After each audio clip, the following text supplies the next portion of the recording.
tu m'as dit que ce que tu souhaiterais, c'est que le salig devienne une musique africaine internationale au même titre que la rumba au Congo ou au même titre que le coupé décalé en Côte d'Ivoire. Donc, ou le zouk qui est devenu une musique, même si c'est pas de l'Afrique, c'est des Caraïbes, mais c'est les gens sont arrivés à imposer leur style. Tu penses vraiment qu'un jour le rythme salig peut être dansé dans le monde entier, peut être reconnu? C'est ça ton rêve, c'est ça ton objectif?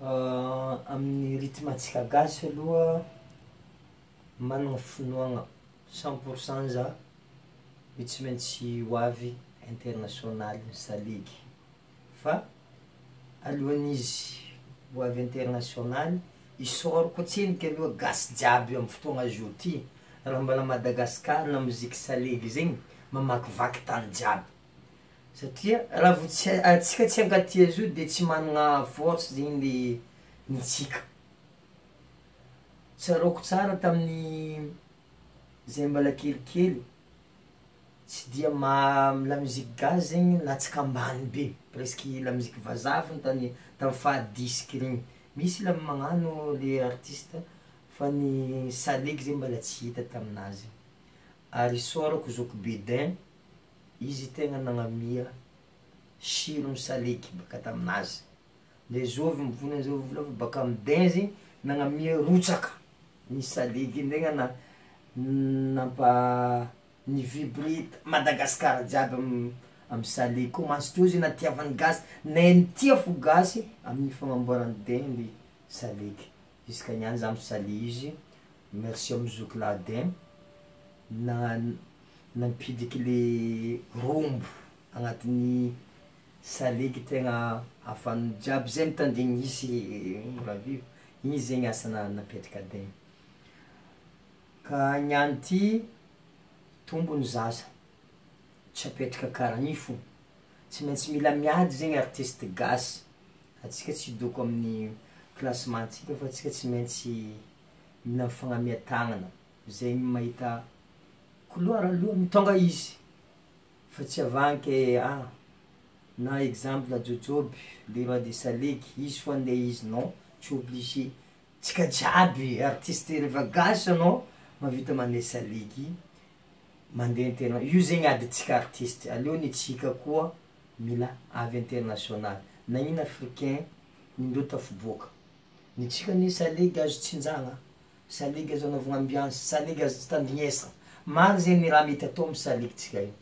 fa arakaraka ny musicien mitendry fogna mahatsara izy vitesse azo ampanengenao 164 saligy azo adotsinao 140 saligy donc atsika fo zegny mahay zay naovantsika izy fa saligy io capable atao malakilaky atao miadakadagna donc atsika gasy surtout mila tanatsika zegny io saligy zay naovagna izy aditsika io tsy maintsy ataotsika international zay nahatonga hoe niany ty zavy amy place misy za na mbala tsy agnabo mbala miady misy olo zao mahita za fagnabo fa za mbala mahita za mbala tsiniky hitako le tany tokony andehanako mbala lavitry be zegny aviako mangala relation amin'ny artiste vahiny miessaye miadapte roa amin'ny cadence ny tsika mbala tsy lancé nindreo efa lancé adinaka mafy be amin'ny artiste international fô tsy maintsy miondrana la musique tsika ro na izy igny tsy azo angovoegny fa petit à petit ohatra raiky amin'ny helahela niaraka amy Liana saligy fa amy façon nanaovako izy saligy mafana saligy azo tandrignesa parti tsy na saligy boka batterinazy araitsika jiaby batterin saligy fa izy zegny composeko misy son européen nampiaraka aminazy maro be le raha azo atao saligy io donc saligy mirana degré ny danse za matoky mbala mihoatra lavidavitry danse izy koa tsara mifanaovantsika aminazy satria raha saligy tsara fipetraka tsara ny sonazy tsara fa mitagna batterie izy alefa no olo TV zegny zay mahamafy ny salegy. Donc un jour salegy ty tsy maintsy ho avy international izy fa tsika gasy mila miaraka mampirabe izy. De nisy koa zegny fitirigny nataoko miaraka amy Bakoaly. Za zegny misy olo tsy de mahazo loatra ino raha ty ataoko fa eto za magnazava. Za zegny amy la musique za mahavita magnano la musique rangozy A jusqu'à Z. Za zegny commencé amy raha plage tsisy raha. Hitanareo raha jiaby amin'ny ordinateur ty zao tsy navinavy kare ampidirigny araikiaraiky raha jiaby agnaty. Donc salegy za koa morony salegy détaillé par morceau izy akorontagny. De za amizay mahavita salegy mety possible izy ataoko mitovitovy mahazo rythme andro mayotte. Ohatra tamin'ny concert anaka tamy voalohany tsisy olo be tô, donc tsy haiky à partir ny 9 ans jusqu'à 16 ans na 18 ans, donc farany be tamy agnaty gymnase na fino zio. Za zegny tagnatin'ny 3 ans zany tonga groupenaka, za mahita publicnaka tsy haiky fo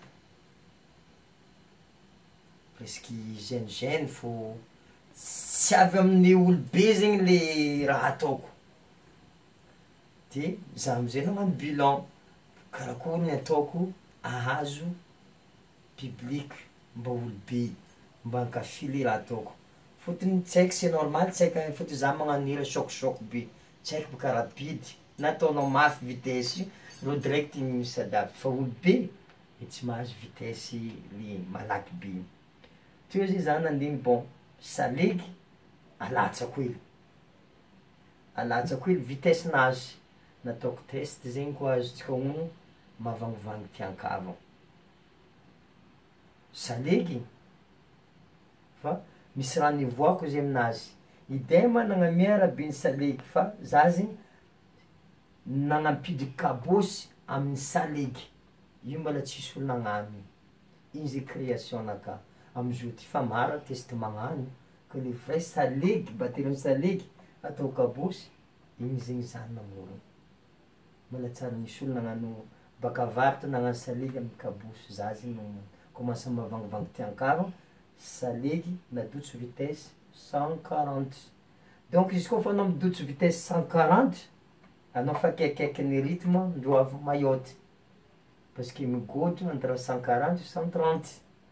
Donc misy fifandraisany amin'ny migodro le raha igny idotso nefa aminakahy za mitana izy salegy nanjary direct le amin'ny migodro zegny fa micapte izy igny satria fa misy fifandraisany amin'ny raha.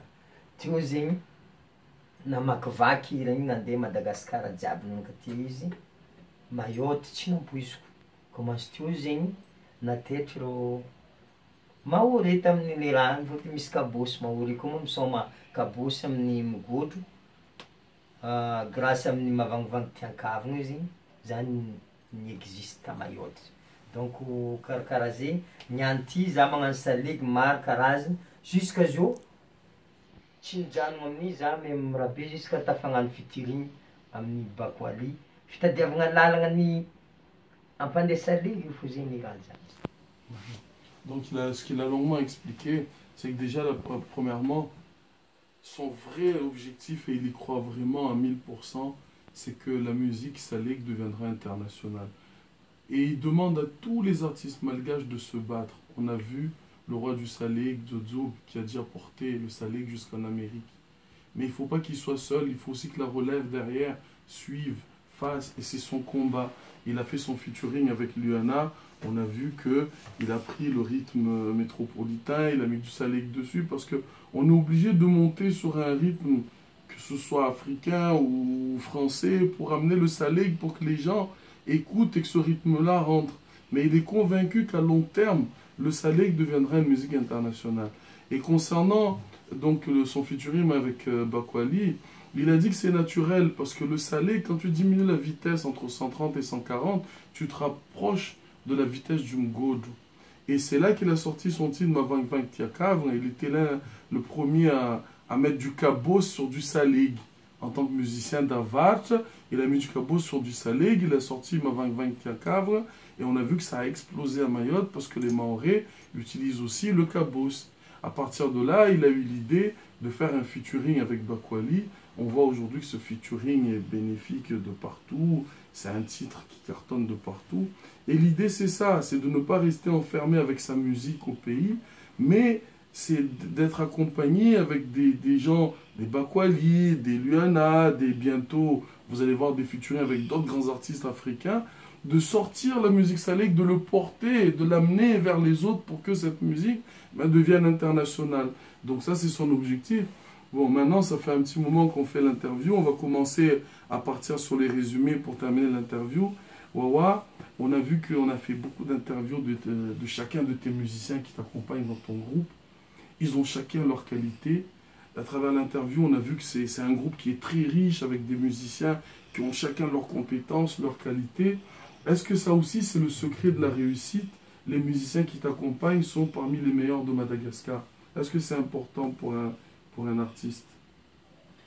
Aminakalo izy important misoma amin'olo professionnel satria amin'ny place misy za io zegny tsy possible hiaraka misoma amin'olo tsy maharaka zegny fotony olo jiaby zay fa matoky antegna de tsy possible zegny andeha atao fianaragna le raha fa mba fa raha fa sura zegny miaraka amin'ny musicien fa zadraraha miaraka amin'ny musicien konka zegny donc aminaka zegny isaorako musicien naka ndre amin'ny ratsy na amin'ny tsara roa io ny agnatin'ny 13 ans zay niaragna misy ny nandeha fa io fiaragna misy mandeha bako mipody mbala misy koa mitafy mipody fa zay mbala hita fo pakafy mbala io za koa mbala vogno nagnano asa de maro be ny aventure hita agnatin'ny tonga carrière déjà 13 ans bientôt 14 ans za io de fa isaorako zagnahary aloha satria baka aminazy nagnamia fahasalamagna ny tegnako jusqu'à zao managna force 14 ans miakatra escalier maro volagna za fa avy amin'ny arivy fa za mbala tsy avy mbala tsy eniky izy mbala agnatin'ny may manonga fa izy agnabofy ny raha jiaby fa musicien zegny isaorako be io raha be za magnampy za raha jiaby amin'ny live magnaja discipline satria anao vao mitonga olo magnaja discipline etarika de fa tsisy fafinaretina bebe zegny satria anao raha mitonga olo tsy voakomandinao zegny problème anao tsy mety tranquille za zio tranquille amin'ny musicien-naka reo mbadika agny za mbadika aty zay samy magnano création anazy za mipetraka amin'ny partie misy za mamoro de ro agny magnano effort maka tsaratsara izy zay zegny isaorako zagnahary nagnamia za raha jiaby. Voilà, donc ce que Wawa explique, c'est que évidemment, sans des très bons musiciens professionnels, il ne peut pas arriver là où il est là. Donc c'est pour ça, il souhaite remercier ces musiciens. Ils ont tous leurs qualités. On sait que Wawa fait du live. Et pour faire du live et arriver à sortir sa création, il faut avoir de très bons musiciens. C'est son cas. Il souhaite les remercier parce que voilà, ils sont là, ils suivent sa discipline, ils suivent son organisation. C'est ce qui fait qu'aujourd'hui, il est au niveau où il est. Donc pour terminer cette interview, je vais poser 2 dernières questions à Wawa. Donc la première, c'est, on sait que Wawa c'est quelqu'un de très pudique, hein, il n'aime pas trop parler de sa famille, mais on a vu une image, Wawa, au Festival Somaro. Je pense que on va la retrouver là, si le téléphone veut bien marcher. Donc au Festival Somaro, tu as gagné 2 trophées. Un trophée à Mayotte, par rapport à tous les records que tu as battus sur Mayotte, et un trophée pour la France par rapport à l'énorme tournée que tu as fait l'année dernière. Et tu as tenu à remettre ces 2 trophées à tes parents. Alors si j'arrive à retrouver l'image, je vais la montrer au public de Facebook. Donc vous pouvez retrouver cette image sur FB, si ça veut bien marcher. Pourquoi c'était important pour toi de remettre ces deux trophées à ton père et à ta mère? Il y avait quand même plus de 30 000 personnes, c'était le jour de clôture du Somalo. Tu les as fait appeler pour qu'ils récupèrent ces trophées. Pourquoi c'était important pour toi? Voilà, donc pour ceux qui n'ont pas vu l'image, voilà, vous voyez. Donc là, vous voyez la maman et le papa de Wawa. Et Wawa qui va donc remettre Wawa qui va remettre donc ces deux trophées à sa mère et à son père. Vous pourrez le retrouver sur ma page Facebook, hein, Franck PC. Donc vous voyez le monde, il y avait 30 000 personnes.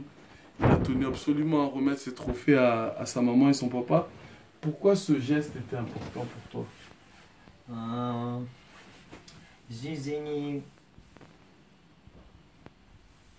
tsy nampoiziko. Ela nanaovako la muzika dia tamin'ny taogno ty zegny dia nahazoako trophée tamin'ny artiste de l'année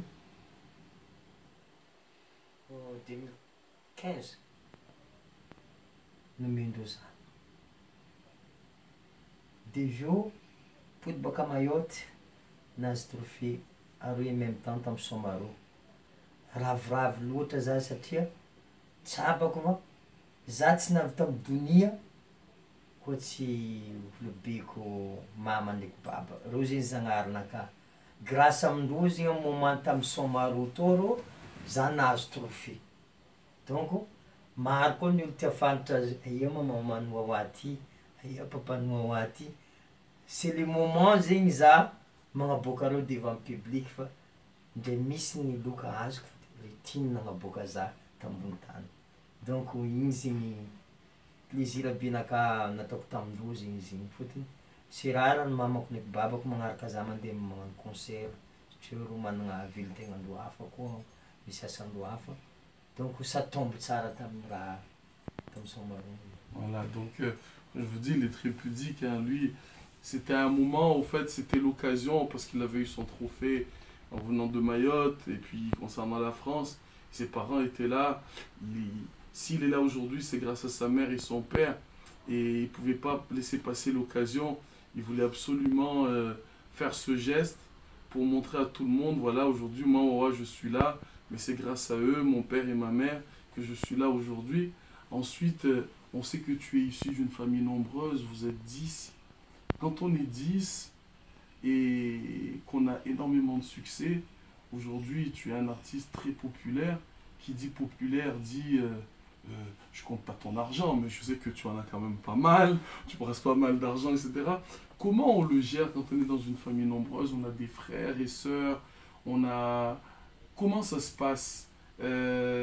Comment ça se passe au niveau de la famille? Vu qu'on vient d'une famille qui n'est pas aisée, qui n'avait pas beaucoup de moyens, aujourd'hui on se retrouve à un niveau où on a énormément de moyens.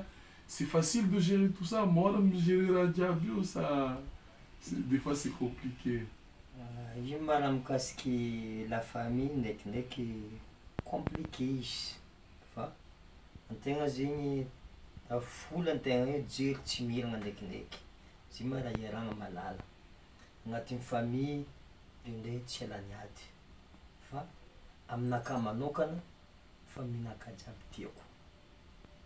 Fa défaut helinakahy za zay mbe strict amin'ny asa. Zegny zegny to défaut-nakahy za mahitsy loatra rehefa miasa zegny, miasa tegna magnano le fa famille magnampy za amin'ny famille-nakahy, tiako amin'ny fo-nakahy fa jeriny ndraikindraiky izy zegny famille-n'olo jiaby misy ady. Io tsy maintsy misy fô fa tsisy fagnariagna rô aminakahy tiako. Na za zao hitanareo misy famille efatra zay agnatin'ny groupe. Misy cousin ao, misy kibo araiky aminakahy, baba araiky aminakahy. Fa Zagnahary magname place olo jiaby. Tsy olo jiaby folo iny direct hiara-hiasa tegna. Fa isaoragna koa mba fa misy efatra famille-tegna agnatiny, micouvrir-tegna mandeha raha mafity. Isaoragna izany. Voilà. Donc, encore une question difficile pour Wawa, mais il a quand même répondu. Il a une grande famille, il aime sa famille. Comme il explique, dans toutes les familles, bon, il y a toujours des histoires, des bagarres, on s'aime, on s'adore. C'est comme la dynastie. Donc on a vu la série Dynastie, il y a toujours des histoires. Mais il aime sa famille. C'est pas parce qu'il est là aujourd'hui que voilà, il oublie sa famille, il sait d'où il vient. Il a la chance d'avoir des membres de sa famille qui sont dans son groupe et il avance avec. Mais le message que je souhaite passer, c'est qu'il aime sa famille est pour lui. Et dernière question, donc on sait que Wawa est marié. Marié, Wawa. Il est marié, Wawa, ou pas marié? Il est marié. On sait tous que grâce à sa pudeur, il n'en parle jamais, mais que sa femme joue un rôle énorme, énorme, énorme pour lui, qui fait qu'aujourd'hui, dans sa carrière, je pense que s'il est arrivé là où il est, c'est parce que on dit toujours que quand on a une femme qui est bien autour de soi, ben, la vie est bien. Et quand on a une femme qui est compliquée, ben, les choses ne sont pas bien. Donc Wawa, aujourd'hui, tu as atteint un niveau qui est quand même très élevé, même si tu ne veux pas le reconnaître. Aujourd'hui, Wawa, on voit ce que ça représente. Hein. Comment ça se passe tous les jours avec madame, avec comment ça se passe? Est-ce que tu veux nous en parler ou tu veux pas nous en parler? Si tu nous en parles, on veut bien écouter. Si tu veux pas nous en parler, on va zapper la question et on va passer à la dernière question. Non tsisy question tsy azo valigny valigny fo izy za zegny olo jiaby zao mahita place misy za place misy za tsy possible tsy hisy namagna agnaby satria marobe ny raha gérena aminazy za zegny que de la musique ary isaorako izy za ma tsy volagna raha lavitra fa zay vie privé-nakagny magnampy za izy amizay raha tiako atao tegna za zay tsy managna manager fa za miara-miasa amin'ny tapakegninaka miasa magnampy za amizay raha jiaby ataoko ary isaorako aminanjy jusqu'à jeudi nde ny mangidy mandalo io fo izy nde ny mamy io izy donc falatra zagnahary jiaby zay ny maleko izy. Voilà, donc pour ceux qui veulent la traduction, vous allez regarder le titre Jack Jackarano. C'est son dernier titre qu'il a sorti et vous aurez compris qu'est-ce qu'il a voulu répondre. Évidemment, ce qu'il explique, c'est que pour arriver là où il est, vu qu'il n'a pas de manager officiel, donc son manager officiel, c'est évidemment sa femme qui est là toujours avec lui tous les jours, qui fait qu'il est là où il est aujourd'hui. On sait que Wawa n'aime pas trop parler de sa vie privée, mais il faut quand même la féliciter parce qu'aujourd'hui, s'ils sont arrivés à ce niveau-là, c'est qu'ils ont travaillé, qu'ils ont bien avancé. Je vais poser la dernière question, Wawa. Là, tu termines ta tournée ce week-end, Tournée France 2016. Donc, on a vu que tu as battu énormément de records, notamment on a vu la date à Paris où ça a été une soirée exceptionnelle. Cette tournée 2016 jusqu'à présent, c'est très très bien passé. Tu termines vendredi à Limoges la demi-finale et samedi à Marseille au Florida Palace. Qu'est-ce que tu peux souhaiter de bien pour cette tournée? Cette année pour toi, si on regarde bien, entre la tournée à La Réunion, à Mayotte qui a été exceptionnelle, le festival Somaro qui a été énorme, dont on en parle encore aujourd'hui, et maintenant ta tournée en France, cette année 2016, elle s'annonce plutôt bien pour toi. C'est quand même aujourd'hui, si on s'arrêtait aujourd'hui, c'est quand même une année exceptionnelle. Za ma tsy dia pikoragna amin'ny média loatra fa eto fararotoko satria taogno ty fa ela tavela dia ho avy 2017 donc tamin'ny taogno 2016 ty zegny za misaotra zagnahary amin'ny asa jiaby nataoko hatrizay tamin'ity zegny nandombolombo nde tama La Réunion nagnano live groupe Wawa feno tagny amin'ny possession nde ta Mayotte hitantsika jiaby tamin'ny Facebook 17 date mireusssir jiaby merci à tout fan jiaby agny Mayotte agny na Mahory na gasy mipetraka a Mayotte agny eto za magnano fisaoragna tegna nanogna marigny naro Mayotte tamin'ny groupe Wawa 17 date jiaby ny réussir merci De Somaro, raha izy koragna Somaro tsika, ndre nary nisy Somaro fa tamty zegny record satria terrain-body vanio hita hely isan'andro izy tany io fa tamin'ny araiky ty tamin'ny fermeture fa tsisy tany nanaovana vity na zay hitanareo zio fa miasa loha karakory ny anaovana izy amin'ny 2017 fa miza potion zay fa mitsetsy ambomboariny atao maventiventy stade fôtony misy artiste afaka amty fa ho hitanareo io izy de taty tournée France nefa tamin'ny lasa igny za fa nahazo trophée tamizigny tamin'ny taogno ty mbola nidépassegny koa le fahazoagna olo maro isorako vaoko any France tsy nagnary zay fôtony fa vitsivitsy zegny gasy artiste gasy mandeha ty grand complet noho ny asarotany fanaovagna organisation aty en France fa zay groupe Wawa rehefa navy aty nampianareo zahay navy maro nareo misaly koa raha ta Paris igny raha tsary nisy 13 ans groupe Wawa mivezivezy taty en France fa tamin'ny araiky ty raha tsary nisy incroyable grâce aminareo fany izy igny e merci nagnotro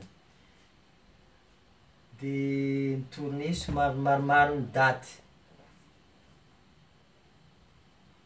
maro ny daty par rapport tamin'ny lasa amizay izy io nefa soragna Zagnahary concert mandeha tsara ary mbala nibatra record par rapport tamin'ny 2015 igny de fa hitako ny réussir zegny tsara aminakahy taogno ty misaotra Zagnahary za misaotra razana satria tsisy ny aretigny en bonne santé zay niasan'ny kasaigny tanteraka tsisy fisaoragna bebe amy Zagnahary agnabo raha tsy izy nagnano zegny de tsy tanteraka.